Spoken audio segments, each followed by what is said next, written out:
Agent de l'homme là, maman, j'en aurais toujours besoin. Quand tu te lances dans le domaine de l'entrepreneuriat, tu dois arrêter d'être sentimentaliste.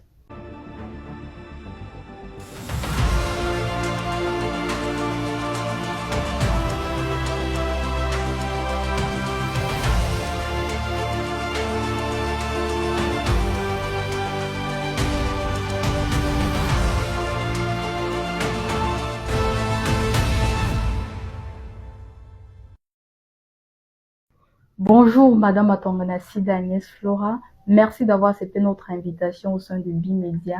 Bienvenue dans Forme d'Impact. Dites-nous qui êtes-vous et comment est née votre passion dans le domaine de la beauté? Alors, je suis une jeune Camerounaise de 28 ans et pour dire vrai, je me suis lancée dans le domaine de l'entrepreneuriat parce que c'est un domaine qui m'apaise, un domaine qui me plaît et un domaine qui me donne beaucoup de liberté. Ce n'était pas mon objectif quand j'obtiens mon bac en 2019. Ce n'était pas mon objectif. Mon objectif était beaucoup plus dans le management, le marketing.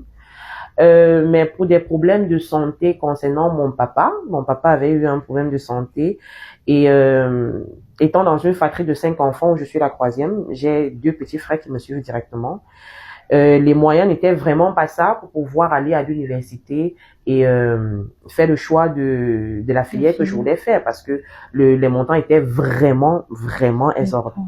Je décide déjà d'ouvrir on appelle ça comment un cafétéria. Ah oui, ça, j'ouvre un petit cafétéria quelque part dans un quartier ici où nous sommes déjà. Et à côté d'un l'établissement où même je fréquentais, l'établissement où j'avais eu mon bac. Voilà. Donc le choix d'ouvrir un truc comme ça était aussi un peu stratégique parce que à l'interne, on n'avait vraiment pas des restaurants adaptés et tout. Là, bref, je décide donc d'ouvrir un truc et de là, je commence un peu. Ça, c'est après mon bac, hein. Et avant même d'ouvrir la cafétéria en tant que telle, ma maman me remet une somme de 100 000 francs pour aller m'inscrire en Guayaquil. Et qu'est-ce que je fais? Je détourne ces 100 000 francs là pour aller ouvrir le cafétéria. Donc, sachez que chaque matin, quand je sortais de la maison, oh là là, j'étais toujours bien mise, hein. Toujours bien mise, belle, sapée. Tout le monde était sûr qu'elle est en train de partir à l'école. Pourtant, moi, j'allais dans mon entreprise. Et qu'est-ce qui vous a poussé à vous lancer dans l'entrepreneuriat? Je me trouvais pas belle. Et après, j'avais un truc, c'est que comme moi, j'ai des lèvres pulpeuses, ça fait qu'étant petite, on me traitait toujours, quand quelqu'un voulait m'insulter, on disait toujours que regarde sa grosse bouche. Donc, vous voyez un peu, ce sont des choses qu'à un moment, ça me frustrait un peu, et ça fait que je n'avais pas confiance en moi. Un jour, je suis comment dire, au téléphone en route, j'avais un coup de fil, et j'étais en train de parler d'une vente d'un terrain. Je suis pas dans le domaine, mais j'avais une amie que sa tante vendait le terrain et tout. Et comme j'avais mis en statut, donc quelqu'un me demandait un peu là-haut. Et c'est comme ça qu'un jeune homme m'approche. Bonjour madame, comment vous allez? Déjà, j'avais cru qu'il passait, n'était pas très beau, hein. Donc j'avais cru qu'il voulait me draguer, donc je fais genre, je dis bonjour. Il me dit, mais non, je ne veux pas vous draguer, maman. Je viens parce que votre conversation m'a intéressé. Je suis dans l'immobilier et dans la vente de terrain et tout. Je vous ai entendu parler d'un terrain ici au Dja et tout. Et tout ça, je dis, ah, d'accord. Je vous donne les détails et tout. Il me dit, ok, je finis de donner les détails. Il me dit, est-ce que tu sais que dans ça, quand tu vends un terrain, tu as 10% à l'intérieur du montant que tu as. J'ai dit d'accord, il n'y a pas de problème. Mais dit ok, je travaille dans une agence immobilière. Et là, je vais faire part de ça à mon patron et nous allons venir vers vous. Voilà comment je commence à travailler dans cette agence immobilière là et tout. Et de là, on réussit à vendre ce terrain là. Voilà comment j'obtiens mon premier million. J'avais un truc à faire sur Douala. Et étant sur Douala, je pars dans un institut de beauté. Déjà, j'avais adoré le décor. C'était très beau. Et je fais quelques prestations, hein, pas quelque chose vraiment d'hyper, fait quelques prestations. Et je dépense 20 000 par là. J'ai dit, waouh, hey, Ah, c'est beaucoup d'argent pour se faire belle comme ça. Parce qu'habituellement, quand moi je voulais me coiffer, vu que ma grande sœur coiffait son nom, je me coiffais à la maison, non. Donc quand j'ai un salon, je vois un truc comme ça, je dis waouh, c'est beau et tout. Et de là, je dis, mais je pense que c'est dans ça que je vais faire. Parce que le nombre de clientes que j'ai compté qui entraient le jour-là dans cet institut, mais attends un peu, quand je veux pas évaluer les charges de la dame, mais quand tu calculais, bah tu te rendais compte que le domaine de la beauté, c'est un domaine qui rapporte beaucoup. Pourquoi est-il important pour les femmes de se lancer dans l'entrepreneuriat selon vous? Pour moi, personnellement, c'est important pour une femme d'être autonome, mais à ne pas dépasser aussi les limites. Moi, j'aime bien dire, je n'entre pas dans la catégorie des femmes fortes indépendantes. Je ne suis pas dedans. Donc, le mari, l'argent de l'homme là, maman, j'en aurais toujours besoin. Quand quand même une femme, tu as ton propre compte, je vais vous dire que ça a des avantages et ça hyper, je vous dis, beaucoup d'inconvénients. Je dis beaucoup d'inconvénients quand une femme est autonome. Moi, je ne refuse pas que vous soyez autonome, mais je vous dis, si vous n'arrivez pas à trouver le juste équilibre, mais attendez, ça sera un handicap à long terme. Bon, comme avantage, tu es capable de prendre en charge toi-même, qu'il y ait la présence d'un homme ou pas. Tu peux soutenir la famille. Si tu as des enfants, tu peux... En fait, disons que la base, tu es capable de gérer. Tu n'as pas besoin. Donc, voilà un peu les avantages que ça. Oui, tu peux décider de voyager. Tu peux décider de te faire plaisir. Tu peux. Et en inconvénient à ça, je vais beaucoup plus parler en côté sentimental. Vous voyez un peu.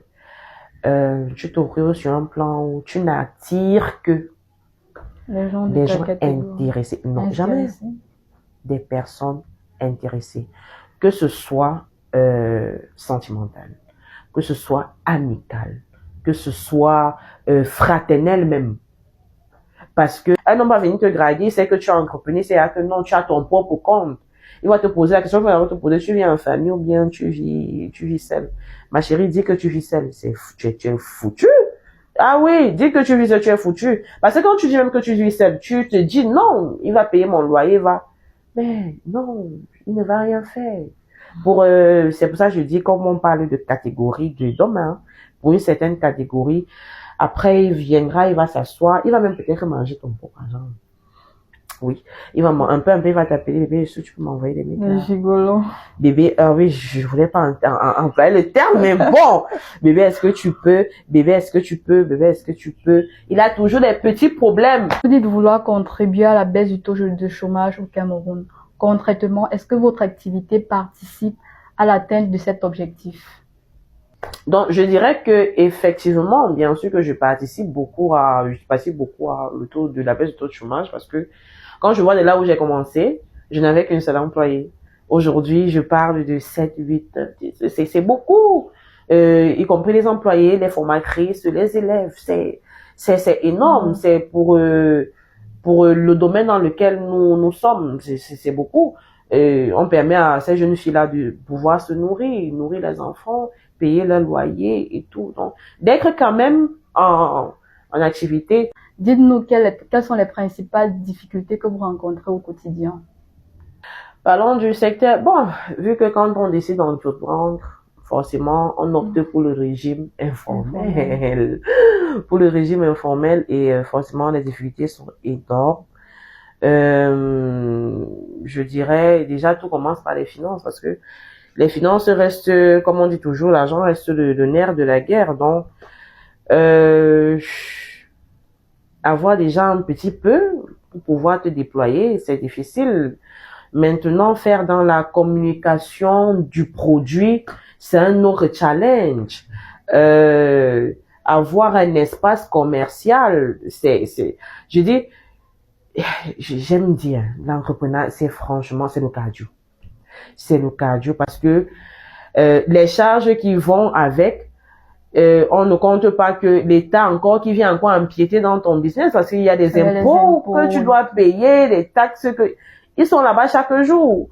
Il faut payer les taxes, il faut payer les impôts parce que en fonction du standing La catégorie dans laquelle on te met, pardon un peu, ça te coûte les yeux de la tête. Les qualités qu'une femme devrait développer pour pouvoir réussir dans le secteur de l'entrepreneuriat. Alors, le mot clé pour moi sera la discipline. Parce que si tu veux avoir du succès, il faut être discipliné. Raison pour laquelle je dis, Dieu sait comment il a créé l'homme. Hein. Si vous voyez, l'homme arrive un peu à s'en sortir avec toutes ces charges-là, c'est parce qu'il est discipliné. Par contre, nous les femmes, nous sommes tellement sentimentalistes. Donc, nous les femmes, nous on réfléchit beaucoup plus avec le cœur. L'homme, c'est la tête. Et pour une femme qui se lance dans l'entrepreneuriat, comme je disais tantôt, il faut aborder le caractère d'un homme. Tu dois arrêter d'être sentimentaliste. C'est la tête et non le cœur. Parce que si tu restes dans le sang, tu es sentimentaliste, crois-moi, tu ne vas rien entreprendre. Mon objectif, c'est d'être riche. Oui. Mais d'être riche comment? Pas d'être riche financièrement, mais d'être riche immobilièrement. Quand je dis immobilièrement, c'est de créer de plus en plus de biens. Parce que on compte un homme riche sur les biens qu'il possède. Et les biens qu'il possède sont physiques. Je peux pas me placer, je dis je suis millionnaire parce que j'ai 1 million dans mon compte bancaire. Non, parce que comme je disais, le jour que j'enlève 10 000 dedans, et là je suis plus millionnaire. Par contre, le fait de créer des biens, c'est mon objectif, de créer de plus en plus dans le domaine où je suis, de créer de plus en plus d'instituts. Quel message souhaitez-vous adresser aux jeunes femmes qui hésitent à se lancer dans l'entrepreneuriat?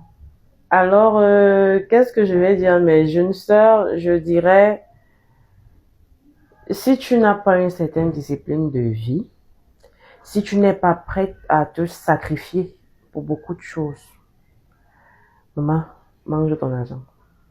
Ouais, mange parce que, surtout pour nous, les jeunes femmes, se lancer dans le monde de l'entrepreneuriat nécessite vraiment une hygiène de vie délicate. En fait, c'est comme une hygiène de vie d'un nourrisson. Il faut faire attention à chaque entrée, à chaque sortie, à chaque pas, à ce que tu vas dire, à ce que tu vas écouter, à ce que tu vas voir. En fait, tout se trouve dans ce détail-là. Donc, si t'es pas discipliné, attends encore quelques années avant de dire que je me lance dans l'entrepreneuriat. Le service que vous proposez à vos différents clients? Bon, aujourd'hui étant un institut de beauté, parce qu'avant j'étais un salon de coiffure dont les prestations forcément étaient limites. Aujourd'hui étant un institut de beauté, au sein de l'institut, nous avons toutes les prestations, hammam, esthétique en général, dont manucure, pédicure, soins de visage. Nous avons la kinésithérapie, nous avons les massages, nous avons le secteur homme-femme, donc j'ai coiffure homme, femme, enfant, peu importe, onglerie. Parce que moi, précisément, je suis devenue ce qu'on est prothésiste ongulaire et esthéticienne. En fait, ça, ce sont mes domaines phares. Donc, actuellement, nous avons vraiment toutes les prestations que vous pouvez trouver dans un institut de beauté. C'était Femme d'impact sur Bimedia. À bientôt pour un prochain numéro.